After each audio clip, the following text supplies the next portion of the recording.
Bonjour à toutes et à tous. Je réponds au nom de Bishop Christopher Tamina. Euh, je reviens encore sur les médias de Facebook pour continuer ce que j'ai commencé.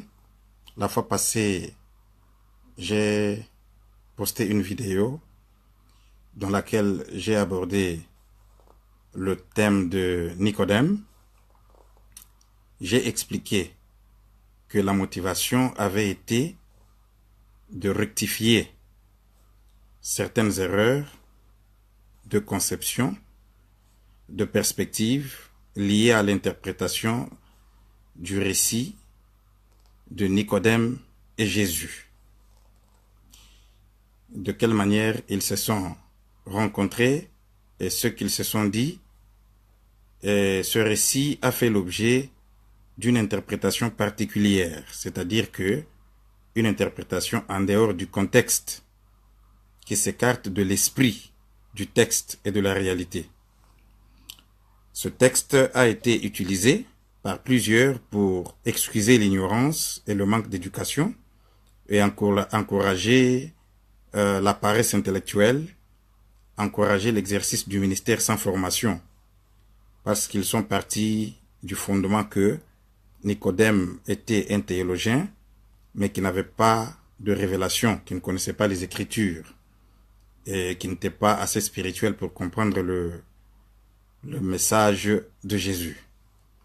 Nous avons démontré lors de notre message passé que cette assertion est fausse. Nicodème n'était pas un homme spirituel, il était un homme de droit, il était docteur de la loi, c'est ce qu'ils étaient appelés. Les docteurs de la loi étaient les enseignants et les pratiquants du droit. Il n'était pas sacrificateur, il n'était pas prophète, il n'était pas roi. C'est important parce que ces trois catégories de fonctions sont les seules dans l'Ancien Testament dont les personnes qui exerçaient ces fonctions détenaient une onction particulière. Le roi était oint, le sacrificateur était oint et le prophète était toujours oint. Par contre, le docteur de la loi, ce n'était pas un ministère spirituel. Il n'était pas oint. Dans la tradition d'Israël, on ne retrouve pas ce ministère-là. Donc, nous avons démontré que c'était une fonction séculière qui était l'émanation de la pratique gréco-romaine et émanant plus précisément de Babylone, plus lointain de Babylone. Aujourd'hui, je voudrais continuer pour éclaircir un peu et clarifier, approfondir encore, clarifier certaines zones d'ombre sur qui était Nicodème réellement. Je commence d'abord par vous faire un glossaire de l'histoire d'Israël en tant que pays, des peuples hébreux. Okay? Lorsque le royaume du peuple d'Hébreu, du peuple des enfants de Jacob, Israël en tant que Jacob, lorsque le royaume a été fondé, vous allez vous rappeler pour les lecteurs de la Bible que même quand David a commencé à régner, il a régné d'abord sur Juda et ce n'est que 7 ans plus tard qu'il a pu être accepté par les tribus du nord, c'est-à-dire Éphraïm, les tribus d'Israël. Beaucoup ne réalisent pas que David a régné à Juda et ce n'est que 7 ans plus tard qu'il fut accepté comme roi en Israël. Et après sa mort, Salomon a continué à réunir le pays. Il a régné sur toute la nation, sur le sud et le nord. Mais après la mort de Salomon, le fils de Salomon, Jéroboam, a pris le trône. Malheureusement, le royaume s'est divisé. Le royaume s'est divisé. Nous avons à partir de là le royaume du nord et le royaume du sud. Le royaume du nord était composé de 10 tribus et conduit par Éphraïm, Et le royaume du nord était généralement appelé le royaume d'Israël. Le royaume d'Israël et Samarie. Hein? Il était appelé le royaume d'Israël et Samarie. Le royaume du sud, par contre, était appelé le royaume de Juda. Vous lirez dans l'Ancien Testament comment deux fois même les deux royaumes entraient en guerre entre eux. Nous avons dans l'Ancien Testament les récits où on nous parle du roi de Juda et du roi d'Israël. Par exemple, Josaphat était le roi de Juda, Akab était le roi d'Israël. Vous savez comment Akab a fait appel à Josaphat pour aller dans la bataille lorsqu'ils ont appelé les prophètes. Sédécias et son équipe de 400 prophètes sont venus, ils ont prophétisé que vous pouvez aller en guerre et remporter. Josaphat a dit, n'y a-t-il pas un autre par qui l'Éternel parle? On a fait venir Michée. Donc il y avait là deux rois, le roi du nord et le roi du sud. Donc il y avait deux royaumes. C'est important de savoir que en 720, je crois, 720, 8e siècle, le royaume d'Israël avait été amené en captivité par les Assyriens. Et lorsqu'ils sont partis là-bas, une grande partie avait été amenée en captivité. Quand nous disons amené en captivité, soulignons qu'on ne parle pas de tout le peuple. Vous ne pouvez pas prendre tout un pays amené en captivité. Généralement, c'était l'élite, les personnes intelligentes, les dirigeants, les gens qui étaient en bonne santé, parce qu'on les prenait pour aller servir. Donc, on a pris une grande partie de la population du royaume du nord d'Israël qui sont allés en Assyrie. Et quand ils sont revenus d'Assyrie, ils ont rencontré une hostilité de la part de ceux qui étaient restés derrière, qui ne voulaient plus d'eux parce qu'ils estimaient que leur culture était devenue contaminée par la culture assyrienne où ils avaient été amenés en esclavage. Et c'est cette séparation qui a fait que nous ayons les Samaritains avec un statut un peu spécial, parce que ils n'étaient plus acceptés par leurs frères du nord, les Israélites, et ils n'étaient pas non plus acceptés par les gens du sud, le royaume de Juda, de Lévi et de Benjamin, parce que le royaume de Juda au sud était composé de 3 tribus, les Lévites, les tribus de Lévi, les Benjamites, et puis les Judéens eux-mêmes. C'était ça le royaume de Juda. Donc les Samaritains se sont retrouvés dans ce territoire-là entre le nord et le sud. Donc, quand vous quittez le nord pour arriver à Juda, il fallait traverser par la Samarie. Et quand vous quittez le sud pour aller au nord, en Galilée, il fallait traverser aussi la Samarie. Donc la Samarie était entre les deux royaumes, nord et sud. C'est important, cette histoire est très importante. Vous allez réaliser pourquoi. Alors, maintenant, ça, c'est à propos du royaume du nord. Maintenant, le royaume de Juda, lui, avait été pris en captivité par les Babyloniens. Les Babyloniens ont pris le royaume de Juda en captivité en 597. Ils sont partis à Babylone où ils ont passé 70 ans. Tout le livre de Jérémie est écrit dans ce contexte-là. Ils avaient été à Babylone. Maintenant, c'est très important, ça devient intéressant.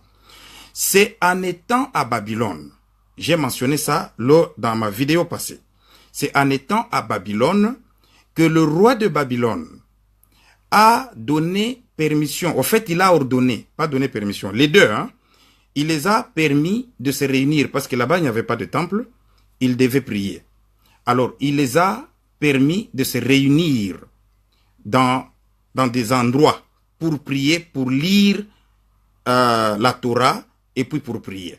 Les endroits où ils se réunissaient sont plus tard devenus des endroits qu'on appelle les synagogues, c'est-à-dire la maison de prière, la maison de méditation.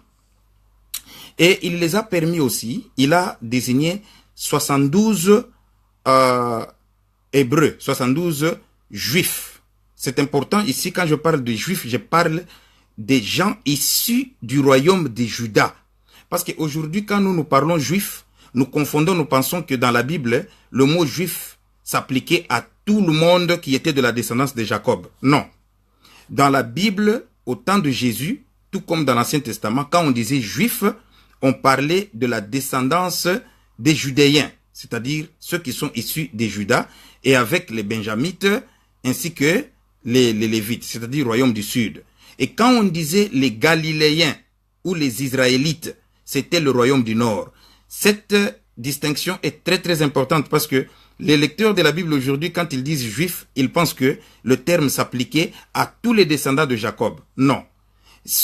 Les ressortissants du royaume du nord étaient appelés des Galiléens. Vous allez vous rappeler, quand l'ange est venu, Jésus venait de faire son ascension, l'ange est venu, il a trouvé les 11 disciples. Judas n'était pas là. Judas était du sud. Il était judéen. Il était le seul qui était du sud, du royaume du sud. Tous les autres étaient du royaume du nord. Ils étaient appelés des Galiléens. L'ange a dit, « Hommes galiléens, pourquoi êtes-vous là en train de regarder Jésus que vous avez vu monter, de la même manière que vous l'avez vu monter, c'est de la même manière que vous le verrez descendre. » Donc, il les a adressés en termes de hommes galiléens, parce que ce n'étaient pas des juifs.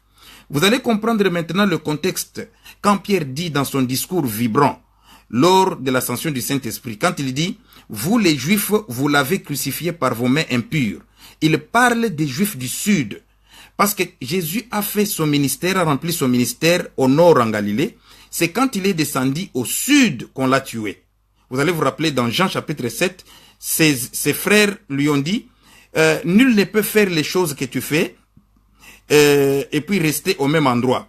Si tu veux te faire connaître, tu dois paraître au monde. Donc tu dois aller aussi en Judée, hein, à Juda.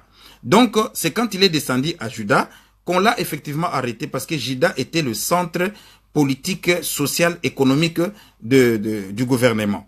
Donc en ce moment de Jésus, à l'époque de Jésus, les deux royaumes, et le nord et le sud, le royaume d'Israël et le royaume de Juda, étaient tous deux sous l'emprise des Romains. Mais laissez-moi revenir d'abord sur ce que j'ai commencé. En 597, le royaume du sud avait été pris en captivité. Et là, le roi babylonien a désigné 72 érudits juifs pour qu'ils traduisent la Bible en chaldéen. La Torah, quand je dis la Bible ici, je parle de la Torah, 5 livres de Moïse et certains autres prophètes. Alors, ils ont traduit la Torah et certains autres prophètes, ce qui après a pris le nom de Tanakh.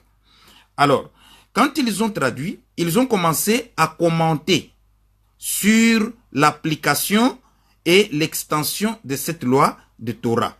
C'est de là que la tradition rabbinique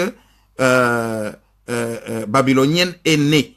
Donc, l'ensemble, le corpus, l'ensemble de tous ces commentaires qu'ils faisaient, les commentaires sur la loi de Moïse, c'est-à-dire, quand je dis commentaires, c'est-à-dire qu'en tant que juriste, ils faisaient des exégèses, ils appliquaient la méthode de philologie, hein, linguistique, historicisme, exégèse, herméneutique. Ils appliquaient ces méthodes pour faire parler la Torah selon les différents contextes d'application sociale, politique et économique.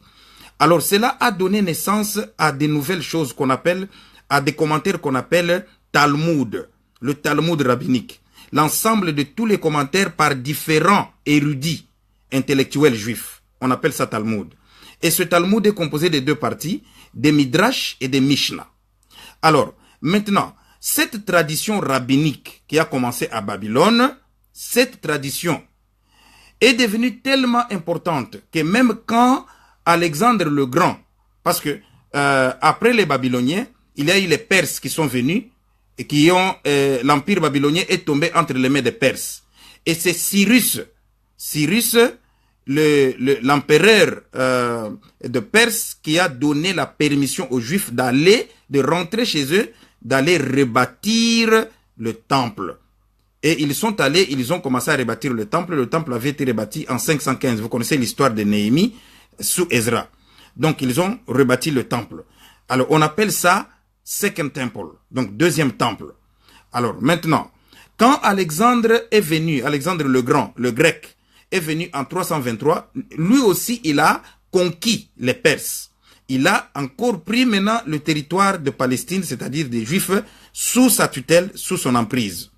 Et c'est à partir de là que nous avons vu maintenant l'influence de la culture helléniste, c'est-à-dire les Grecs, entrer dans le judaïsme encore plus. Déjà, ça avait commencé avec les commentaires rabbiniques à Babylone, et avec l'intervention maintenant encore des Perses et l'intervention des Grecs, vous voyez que de plus en plus, les Juifs sont en train de devenir séculiers, c'est-à-dire que ils commencent à adopter une logique séculière de la vie. J'ai expliqué la fois passée le sécularisme, c'est quoi? Le sécularisme est un courant de pensée qui maintient que l'homme doit réfléchir sur l'organisation sociétale, l'organisation de sa société en dehors des croyances divines. Donc, il doit considérer la vie, il doit avoir une approche scientifique à la vie, c'est-à-dire mettre Dieu en dehors de la vie publique. C'est de là que le concept des pays laïcs est né. Quand on dit un pays laïque, c'est-à-dire un pays où Dieu n'a pas le dernier mot, où les lois ne sont pas calquées sur la personne de Dieu. Non. C'est-à-dire que les personnes humaines ont le droit de voter des lois par consensus selon ce qu'ils estiment bon. Bien qu'on reconnaît que l'émanation de toute loi, c'est Dieu. Ça, c'est nous, les hommes spirituels, qui le croyons, mais les personnes séculières, les intellectuels qui dirigent le monde par la pensée séculière, ils ne voudraient plus parler de Dieu, ils parlent seulement de la raison, de la rationalité, de la logique, de la cohésion sociale, de l'entente, des droits. C'est pourquoi vous voyez aujourd'hui, il y a des lois qui sont proposées pour accepter les homosexuels, pour accepter ceux qui changent de sexe, parce que c'est ça le monde séculier, l'humanisme. Donc cette sémence a commencé depuis les temps des commentaires rabbiniques. Vous comprendrez pourquoi Jésus leur dit, pourquoi vous annulez, dans Matthieu chapitre 15, il leur dit, et vous, pourquoi vous annulez la parole de Dieu au profit de votre tradition? La tradition à laquelle Jésus fait référence là, c'est le sécularisme, la pensée intellectuelle de vouloir interpréter la loi de Moïse selon le sécularisme et non rester fidèle à l'esprit du Créateur d'Israël, c'est lui qui leur avait donné la loi. C'était ça le conflit que Jésus avait avec les pharisiens. Donc les pharisiens, c'est ce qu'ils faisaient. Dans les pharisiens, c'est important d'expliquer ces termes. Parlons un peu des pharisiens. Qui étaient les pharisiens? Beaucoup de gens pensent que les pharisiens étaient des religieux, point barre. C'était des hommes de Dieu. Non, non, non, non, non, non. Les pharisiens n'étaient pas que des hommes de Dieu. Le pharisien, ça veut dire les séparés d'eux. Hein? Separated from. De l'hébreu veut dire ceux qui sont séparés d'eux. Pourquoi ils s'étaient appelés pharisiens, séparés d'eux? Parce que ils s'étaient séparés du reste des juifs. Ils estimaient que eux, ils avaient le monopole de la vérité et qu'ils étaient dans le droit. Les pharisiens croyaient que leur commentaire de la Torah, c'est-à-dire le Talmud que je venais de mentionner tout à l'heure, est au même pied d'égalité que la loi de Moïse, et voir s'il y a conflit, c'est leur commentaire qui doit primer. Parce qu'ils estimaient que ils avaient le pouvoir, ils avaient la connaissance de proposer même des interprétations qui contredisaient la loi de Moïse. Donc, leur commentaire avait du poids, plus même que la Torah. Alors, ce que Jésus appelle la parole de Dieu, c'est la Torah, la justice de Dieu. Alors, quand il dit votre tradition, il se réfère à leur commentaire rabbinique, à Talmud.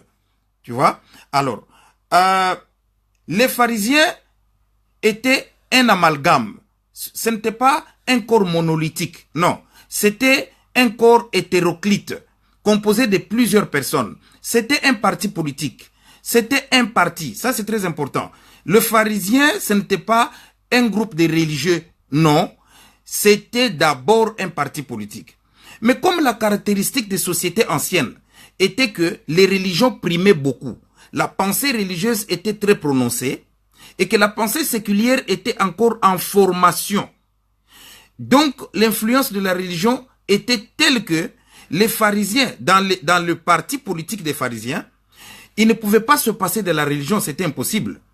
J'insiste que le pharisien était un parti politique. C'était un mouvement social et puis c'était une école de pensée. Ces trois choses, retenez-les. Premièrement, c'était un parti politique parce qu'au temps de Jésus, ce sont les pharisiens qui régnaient et qui avaient le contrôle de Sanhédrin. Je vais expliquer le Sanhédrin, c'est quoi. Alors, les pharisiens, c'était un parti politique d'abord, et puis de deux, c'était un mouvement social de réforme, parce qu'ils combattaient pour les réformes, ils étaient constamment en contradiction avec les Sadducéens et les Esséniens. Je vais expliquer ça. Et puis, troisièmement, ils étaient, donc, j'ai dit un parti politique, un mouvement social. Et puis, troisièmement, ils étaient une école de pensée. Donc, c'était des penseurs. C'était des intellectuels. Alors, dans le mouvement politique du parti pharisien, on retrouvait les prêtres. Il y avait des prêtres qui avaient adhéré au courant des pharisiens. Il y avait des politiciens. Il y avait des hommes d'affaires. C'était un parti politique, comme qui dirait aujourd'hui Labour, conservateur, ainsi de suite, ou bien Liberal Democrat. Donc, c'était un parti politique du centre, dans lequel on retrouvait toutes les tendances. Il y avait toutes les professions. Ça, c'est très important. Alors, maintenant, en tant que tel, en tant que parti politique, tu retrouves plusieurs personnes avec plusieurs fonctions à l'intérieur. Tu ne retrouves pas que les prêtres. Tu ne retrouves pas que les hommes spirituels. Non, tu retrouves tout le monde. Donc, c'est dans ce cadre que Nicodème était appelé pharisien. Il n'était pas pharisien voulant dire qu'il était prédicateur. Non, non, non, non, non. Il était pharisien, c'est-à-dire il était membre du parti pharisien. C'est lui qui était le président du Sanhédrin à l'époque de Jésus. Nicodème était le président du Sanhédrin. Le Sanhédrin, c'était quoi? Le Sanhédrin représentait et était l'équivalent du Parlement aujourd'hui ou du Sénat. C'est là où on votait les lois pour les lois de gouvernance, les décisions politiques, on votait des lois et puis on décidait sur la marche du pays. Mais ils avaient une parcelle d'autorité seulement. Parce que, comprenez, j'ai dit qu'ils étaient sous l'emprise du royaume, plutôt de l'Empire romain. Et César leur avait donné, il avait donné aux Juifs, aux Israélites, c'est-à-dire du nord et du sud, il leur avait donné une parcelle d'autogestion pour qu'ils se gèrent eux-mêmes, juste une partie de pouvoir. Il y a des décisions qu'ils ne pouvaient pas prendre. Et donc, ces décisions qu'ils pouvaient prendre, ils les prenaient au Sanhédrin.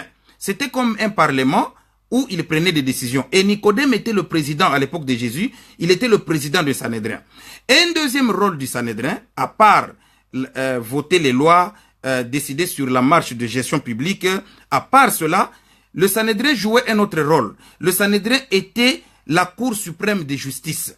C'est-à-dire, toutes les décisions ou les conflits à caractère religieux, politique, social, économique, que les petites cours ne pouvaient pas traiter, on le référait au Sanhédrin. Surtout lorsqu'il s'agissait de la peine capitale pour condamner quelqu'un à un certain nombre d'années en prison, d'incarcération, ou à certaines peines, ou à la peine capitale de mort, on référait toujours ça au Sanhédrin.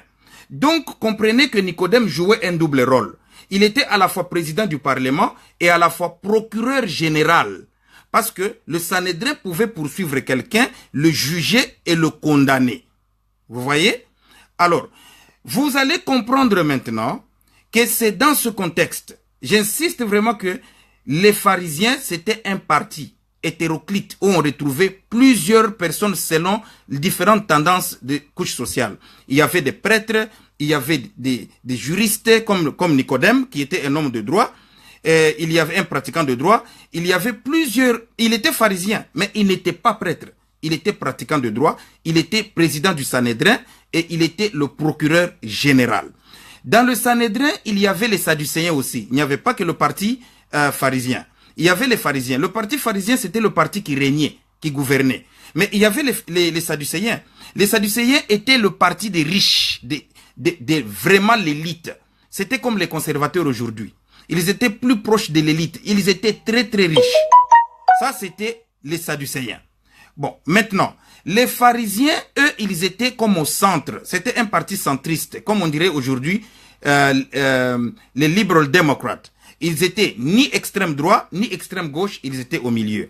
Et ils étaient en contact avec le peuple, parce que c'était des gens que le peuple, en contact de qui le peuple pouvait entrer facilement. Les Sadducéens étaient très élitistes, très riches, et ils étaient très orgueilleux, les Sadducéens. Par contre, les pharisiens, eux, ils étaient sévères pour la loi. C'était des gens très pieux qui tenaient à ce que la loi soit respectée, qui croyaient au rite de Moïse, à toutes ces choses-là, et qui croyaient que toute personne est appelée à se purifier, non seulement les prêtres. C'était des personnes très justes. Et comme j'ai dit, c'était un corps hétéroclite. Et il n'était pas homogène. C'était hétéroclite. Donc, on retrouvait plusieurs personnes là-dedans. Juste comme aujourd'hui dans un parti politique, vous retrouvez les médecins, vous retrouvez les professeurs, vous retrouvez... Voilà. Donc, les pharisiens, c'était un parti politique. Maintenant, Nicodème jouait ce rôle-là. Il était procureur général et en même temps président du Sanhédrin. Donc, quand il fallait prendre les décisions, il fallait que Nicodème soit là comme président pour conduire les séances. Ça, c'est très important. Maintenant, vous allez comprendre pourquoi Nicodème part de nuit.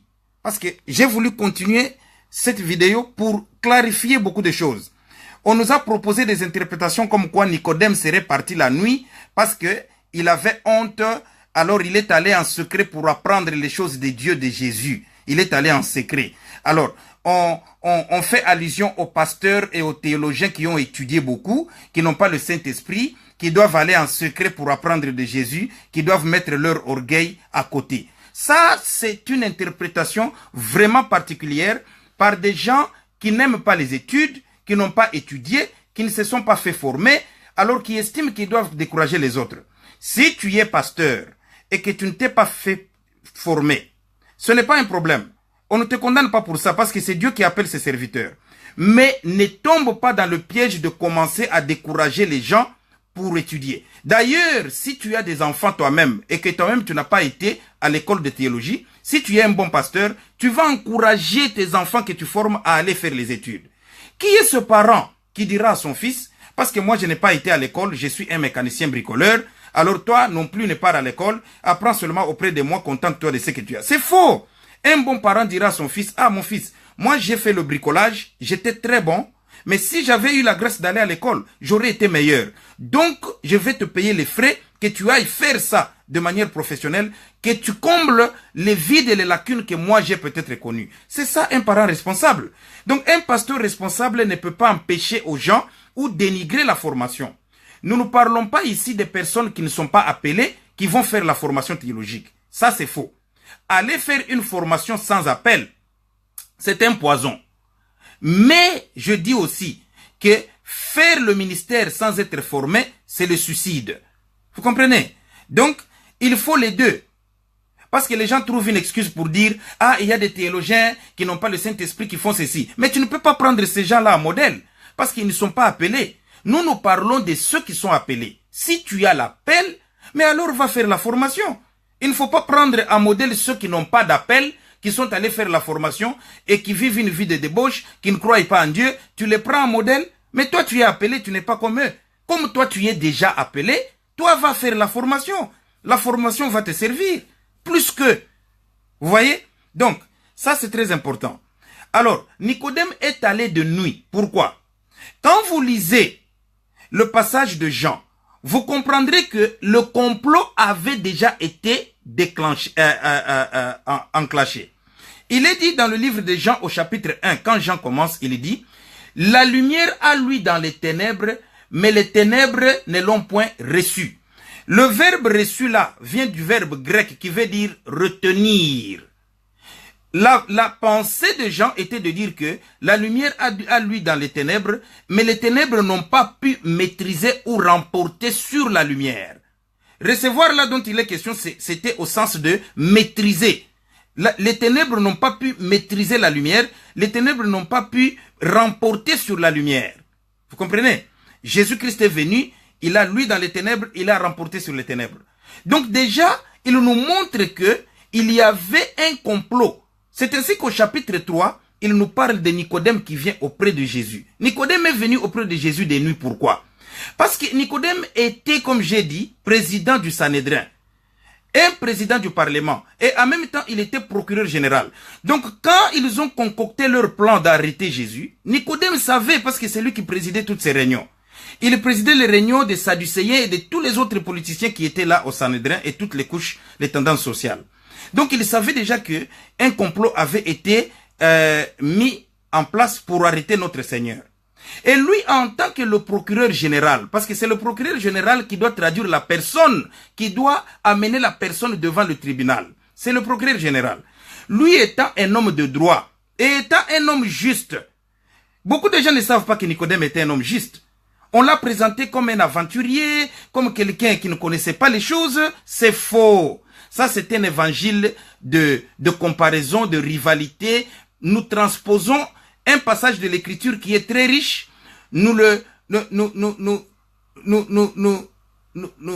Comment? We defile it, comme on dit en anglais. Hein? Nous salissons un passage, une belle histoire, parce que nous voulons utiliser ça à notre avantage dans nos conflits entre ceux qui ont étudié et ceux qui n'ont pas étudié. Ce n'est pas bon. Nicodème était un homme juste. C'était un homme qui était passionné par la loi, le droit. Alors il s'est dit, non, je ne peux pas accepter qu'on condamne un innocent comme ça. Je dois le sonder pour savoir qu'est-ce qu'il y a réellement de mal que cet homme a fait pour qu'on le traduise et qu'on le condamne à mort. Et le Sanhédrin n'avait pas le droit d'exécuter quelqu'un, n'avait pas le pouvoir. Lorsque le Sanhédrin condamnait à mort, il fallait obtenir la permission d'un gouverneur de César. Vous allez comprendre pourquoi ils ont demandé à Pilate d'intervenir. Parce qu'il n'y a que le représentant de César qui pouvait donner la permission pour qu'on exécute quelqu'un. Le Sanhédrin n'avait pas ce droit-là. Alors, Nicodème s'est dit, non, non, non, non, je dois aller palper de doigts. Maintenant, imaginez-vous, je vous donne un exemple, un opposant du rang de Tshisekedi au Congo, ou un grand opposant dans un pays de dictature. Si on donne les ordres, le système arrête qu'on doit tuer cette personne-là. On doit créer une infraction, comme ça. Hein, une fausse infraction, parce qu'on a besoin de l'éliminer, parce qu'il pose une menace. Si le procureur général, qui est un homme juste, veut sauver cette personne-là, il a l'intention de parler à cette personne. Est-ce qu'il va aller voir cette personne-là la journée? Non. Nicodème ne pouvait pas aller la journée. Nicodème n'est pas allé auprès de Jésus pour aller apprendre la doctrine. Il est allé pour des raisons juridico-politiques. Il n'était pas allé pour apprendre la doctrine cette nuit-là. Tu ne peux pas apprendre la doctrine en une nuit. Et même si il voulait connaître l'enseignement de Jésus, Nicodème, compte tenu de son rang social, aurait invité Jésus chez lui. Jésus serait venu. Jésus était invité par plusieurs personnes. Il y a même des pharisiens qui l'invitaient. Il allait. Il y a beaucoup de personnes qui l'invitaient dans leur maison. Zachée, qui était un homme malhonnête, reconnu malhonnête, il l'a invité dans sa maison. Il est parti, Jésus n'a pas refusé. Donc Nicodème ne pouvait pas aller la nuit en secret pour apprendre. Il est allé la nuit parce que il ne voulait pas qu'on sache qu'il est allé voir Jésus, étant donné que lui et ses amis avaient déjà arrêté que Jésus devait être tué. C'est ainsi qu'il est allé en secret pour palper de doigts et lui-même s'assurer de la culpabilité ou de l'innocence de Jésus. Et quand il est parti, il a effectivement trouvé que Jésus était un homme droit. Quand Jésus parle, Nicodème lui dit, un homme peut-il rentrer dans le ventre de sa mère et naître de nouveau? Nicodème n'ignorait pas nécessairement. Dans ma vidéo précédente, j'ai dit ceci. J'ai dit que Nicodème n'était pas tenu de connaître le langage spirituel. Il n'était pas un homme spirituel. Il n'était pas un prêtre. Il était un homme de droit. Cependant, il était juif. Il connaissait l'histoire des Juifs. Il lisait la loi, il connaissait la loi de Moïse. Pourquoi? Parce qu'en tant qu'un homme de droit, il devait connaître la loi de Moïse. Parce que c'est en connaissant la loi de Moïse qu'il pouvait trancher les conflits religieux, les conflits économiques, parce que tous ces conflits tournaient autour de la loi de Moïse. Donc il connaissait très bien la loi de Moïse, parce que leur propre loi, dont il est question dans le Talmud, n'était qu'une émanation de la loi de Moïse. Donc il connaissait la loi de Moïse. Il connaissait le concept de la nouvelle naissance très très bien. Quand Jésus lui parle de la nouvelle naissance, il connaissait parce que la nouvelle naissance était l'aspiration de la nation juive. La nouvelle naissance, ce n'est pas seulement un individu qui naît, c'est toute la nation qui naît. Mais comme la nation est composée des individus, c'est pourquoi les individus doivent naître de nouveau. Nicodème savait qu'on ne peut pas avoir une nation sainte si les personnes ne naissent pas de nouveau. Il faut qu'il y ait nouveauté d'esprit et de pensée. Il savait ça. Mais il a posé la question, est-ce qu'un homme peut-il rentrer dans le ventre de sa mère et renaître de nouveau? Mais Nicodème faisait la maïotique. Il voulait que Jésus déballe son enseignement. Il veut savoir ici, la personne que nous voulons condamner, qu'est-ce qu'il enseigne concrètement? Qu'est-ce qu'il y a de mal dans ce qu'il dit? Ce n'est pas que Nicodème était ignorant. Et Jésus lui pose la question, tu es le docteur d'Israël et tu ne connais pas ces choses. Maintenant, aujourd'hui je parle du mot, tu ne connais pas ces choses. Jésus ne voulait pas dire que Nicodème ne connaissait pas, il ne se moquait pas de Nicodème. C'est comme un pasteur qui dit une chose Et ça étonne les gens. Les gens savent qu'il doit le savoir parce que c'est un pasteur. On lui pose la question, mon cher, toi tu es pasteur, tu veux dire que tu ne connais pas ça? C'est ce que Jésus a dit à Nicodème. Il a dit, tu es le docteur d'Israël, tu veux dire que tu ne connais pas ces choses? Jésus ne disait pas que Nicodème était ignorant. Jésus est en train de réprimander Nicodème ici. Il est en train de lui dire, de quel côté es-tu? Tu es du côté de la justice ou tu es du côté de la malhonnêteté? C'est ce qu'il est en train de dire à Nicodème. Et vous allez constater que quand Nicodème est parti cette nuit-là, au chapitre 7 de Jean, on nous parle de Jésus qui comparait maintenant au Sanhédrin. Au chapitre 7, Jésus comparait au Sanhédrin. Quand il comparait au Sanhédrin, je crois que c'est au chapitre 7, quand il comparait au Sanhédrin, si ce n'est pas le chapitre 7, veuillez m'en excuser, mais Jésus a comparé au Sanhédrin plus tard. Et quand il a comparé au Sanhédrin, quelqu'un a dit, notre loi ne dit-elle pas que nous ne pouvons pas condamner quelqu'un sans l'avoir entendu? La fois passée, j'avais bien parlé, ensuite moi-même, par la confusion, je me suis trompé, j'ai dit c'était Gamaliel. Non, ce n'était pas Gamaliel, c'était Nicodème qui avait dit ça. Et en qualité de qui Nicodème a-t-il parlé? Il a parlé en qualité du président de Sanhédrin, du procureur général. Parce qu'il y avait les Sadducéens, il y avait la séance qui était là, il fallait qu'on condamne Jésus. Ces gens-là étaient préparés à le condamner sans l'entendre, parce que pour eux, ils voulaient passer expéditivement à la peine capitale, éliminer cette personne dont ils n'avaient plus besoin dans la société, parce qu'il posait une menace à leur statu quo. Mais regarde Nicodème qui avait déjà été avec Jésus la nuit, qui connaissait que cette personne est innocente et que ce qu'il prêche n'est que la vérité. Il a tenté de sauver Jésus. Il a donné à Jésus l'occasion de se défendre. Nicodème savait que si Jésus parle, il sera innocenté parce que il pouvait peser de son poids pour leur démontrer que de quoi alors nous condamnons cette personne, parce que au vu de la loi, il ne commet aucun crime. Mais Jésus, sachant l'effort de Nicodème, Jésus n'a pas parlé. Parce que Jésus était préparé pour aller à la croix. Jésus s'est tué. Nicodème a donné la chance à Jésus. Il ne voulait pas que Jésus soit tué. Mais Jésus s'est tué. Il a refusé de parler. Parce que Nicodème était convaincu de l'innocence de Jésus. Finalement, on a condamné notre Seigneur Jésus-Christ. Vous allez plus loin, au chapitre 19, vous lirez que quand Jésus est mort, c'est Nicodème qui est venu avec 750 cycles d'argent et ils ont acheté des aromates et toute autre chose dont ils avaient besoin pour embaumer notre Seigneur Jésus.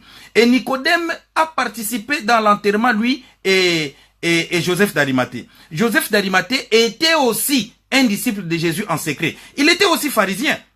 Il y avait beaucoup de pharisiens qui étaient sympathiques au message de Jésus et qui aimaient Jésus. Plusieurs. Mais ils étaient en secret parce qu'ils faisaient partie des institutions politiques. Ils ne pouvaient pas sortir publiquement. Ce sont plus les Sadducéens qui haïssaient Jésus vraiment sans réserve. Mais les pharisiens, il y en avait qui sympathisaient avec le message de Jésus. Beaucoup. Qui l'aimaient et qui ne trouvaient aucun mal en lui. Et Nicodème était l'une de ces personnes-là. Pourquoi j'ai voulu compléter cette présentation sur l'histoire de Nicodème? Pour montrer que, contrairement à ce que les gens ont pensé, que les pharisiens étaient des hommes de Dieu seulement, des prêtres, non. Le pharisien, c'était un parti politique où on retrouvait toutes les tendances. Et Nicodème n'était pas prêtre. Il était docteur de la loi. Dans l'Ancien Testament, les ministères spirituels, c'était le roi, le prophète et le prêtre. Et ils étaient tous oints. Mais le docteur de la loi, au temps de Jésus, les commentateurs, les rabbins qui commentaient, les talmudistes, ce n'étaient pas des hommes spirituels, ils n'étaient pas oints.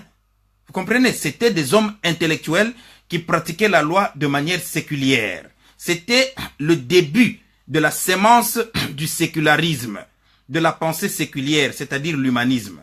Voilà. Ça, c'est très important. Maintenant, je voudrais, avant de terminer, parler un peu de certains passages que les gens utilisent pour soutenir la thèse selon laquelle les disciples n'étaient pas instruits. Jésus n'était pas instruit. Commençons d'abord par notre Seigneur Jésus. Dans la loi, en judaïsme, tout enfant mâle, les garçons, à l'âge de 12 ans, il devait connaître à cœur toute la loi de Moïse. C'était obligatoire. Ce n'est pas pour rien qu'on vous propose l'histoire de Jésus qui rentre, qu'on trouve au temple en train de discuter avec les rabbins. à 12 ans, on précise à 12 ans. On veut nous dire que à 12 ans déjà, il avait fini sa formation de loi et il l'avait maîtrisée. Donc c'était obligatoire pour tout enfant juif à 12 ans d'avoir maîtrisé la loi de Moïse. Donc, c'est impossible de penser que le juif à l'âge de 12 ans ne pouvait pas lire. Il fallait qu'il sache lire parce que toute personne était responsable devant la loi. Il ne pouvait pas donner une excuse comme quoi je ne connaissais pas ce que la loi dit. C'est pourquoi on instruisait à tout garçon de lire la loi. Donc il savait lire. Ça c'est le premier argument. Jésus savait lire. Deuxième argument.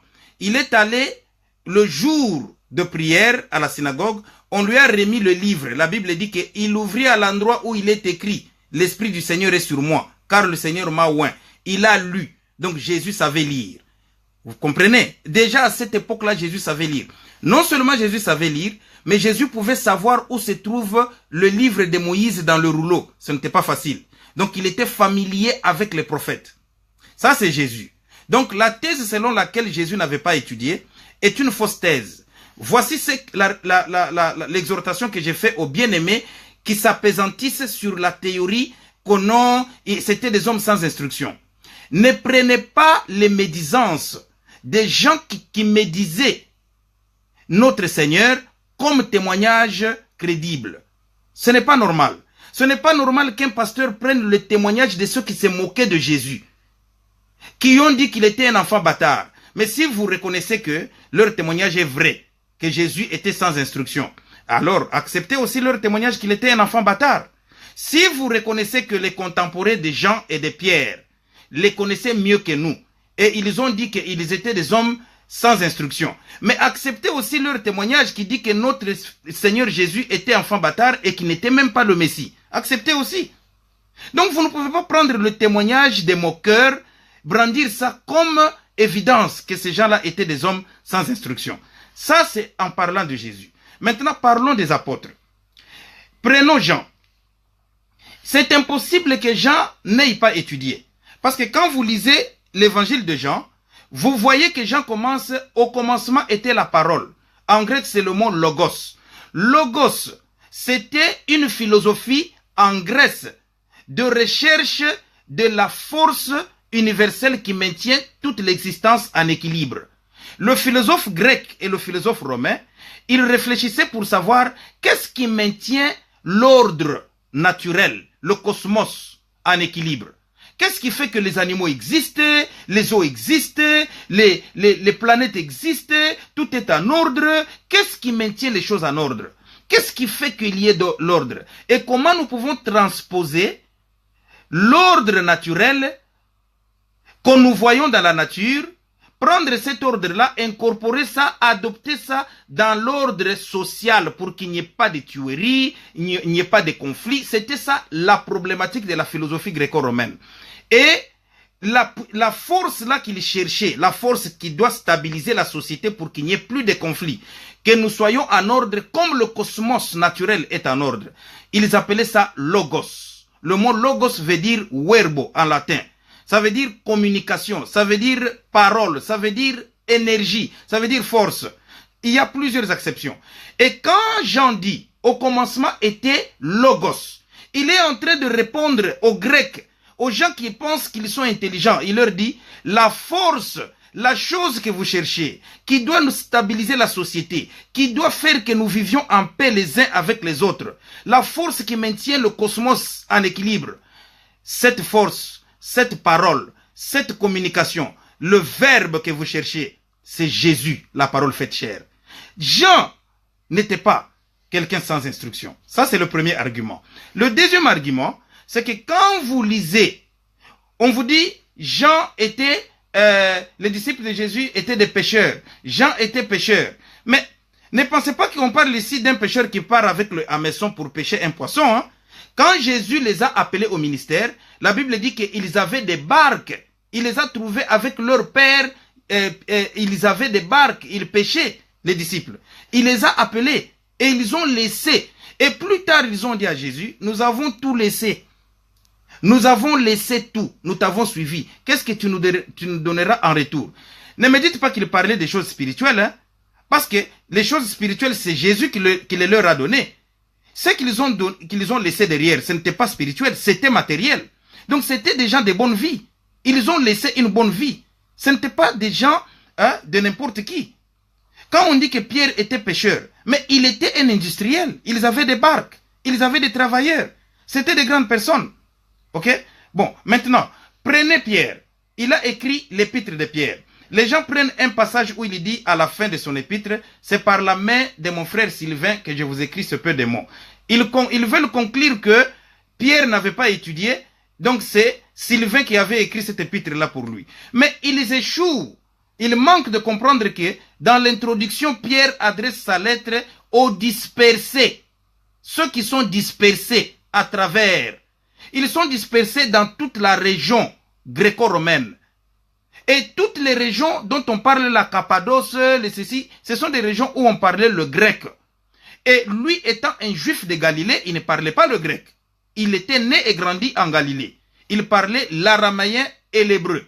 C'est pourquoi en écrivant aux chrétiens qui étaient dans la diaspora, il prend le service de Sylvain qui était un grec pour que Sylvain écrive à sa place, qu'il soit son interprète. Donc ça ne veut pas dire que Pierre ne savait pas écrire, c'est faux.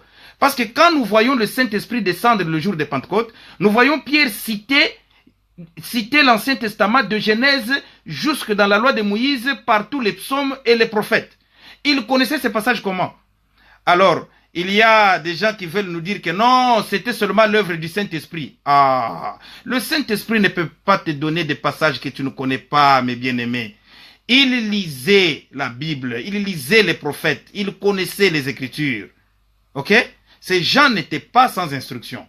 Maintenant, nous arrivons dans Actes chapitre 4, versets 10 à 14. Quand on a arrêté Pierre et Jean, on les a traduits en justice pour avoir guéri quelqu'un. La Bible nous dit qu'on les a jugés et ils se sont défendus. Et les juges, les magistrats qui les jugeaient, se sont exclamés. Ils ont dit, oh, mais ces gens, ne sont-ils pas des Galiléens, des personnes sans instruction? La Bible dit ceci, voyant avec quelle assurance ils se défendaient. Vous comprenez? Ils étaient au tribunal. Maintenant, les magistrats disent, oh, mais avec ces gens sans instruction, ce sont des hommes du peuple. On les a appelés des hommes du peuple sans instruction. Mais d'où leur vient cette connaissance? Pourquoi? On n'a pas dit qu'ils n'étaient pas éduqués. Non. L'instruction dont on parle ici, c'est l'instruction du droit. Le droit. La capacité de se défendre au tribunal comme ils l'ont fait là. C'est l'instruction du droit. L'expression homme du peuple dans la Bible ne veut pas dire quelqu'un sans instruction. Ça veut dire quelqu'un qui n'est pas initié dans le domaine. Cette expression est utilisée depuis Exode chapitre 4, verset 38. Quand les enfants d'Israël sont sortis de l'Égypte, la Bible dit que les hommes du peuple égyptien sortirent aussi avec eux. Les hommes du peuple, c'est-à-dire ceux qui n'étaient pas du rang élite. Hein, ceux qui n'étaient pas l'élite. Tu vois, c'est souvent quand on veut parler de la séparation des classes qu'on utilise le terme homme du peuple. Paul dit ceci dans Corinthiens chapitre 14. Je crois que vous pouvez le lire dans Corinthiens chapitre 14, verset 16. Paul dit ceci, parlant de la prophétie. Il dit, quand vous parlez en langue, il faut interpréter. Il dit autrement, comment l'homme, l'homme du peuple, celui qui est assis, celui qui est du rang du peuple, comment comprendra-t-il ce que tu as dit? Pourquoi? Il est en train de dire, comment celui qui n'est pas initié dans la spiritualité, qui ne comprend pas ce que toi tu es en train de dire, comment peut-il comprendre parce qu'il est l'homme du peuple? L'homme du peuple, ça veut dire celui qui n'est pas initié, qui n'a pas la connaissance que toi tu as. Par exemple, un ingénieur peut appeler quelqu'un qui n'est pas initié dans le domaine d'ingénierat. Il peut l'appeler l'homme du peuple. Ça, c'est un ingénieur. Un médecin peut appeler quelqu'un qui ne connaît pas le domaine médical, il peut l'appeler l'homme du peuple. C'est-à-dire quelqu'un qui ne connaît pas, qui est étranger à ce domaine-là. Voilà, c'est de cela qu'il s'agit. Donc, quand ils ont dit des hommes du peuple sans instruction, ça ne veut pas, ils ne disaient pas qu'ils n'étaient pas éduqués ou instruits. Ils disaient ils ne sont pas rodés en matière de droit, mais ils ont pu se défendre comme ça avec assurance. C'est de cela qu'on parle.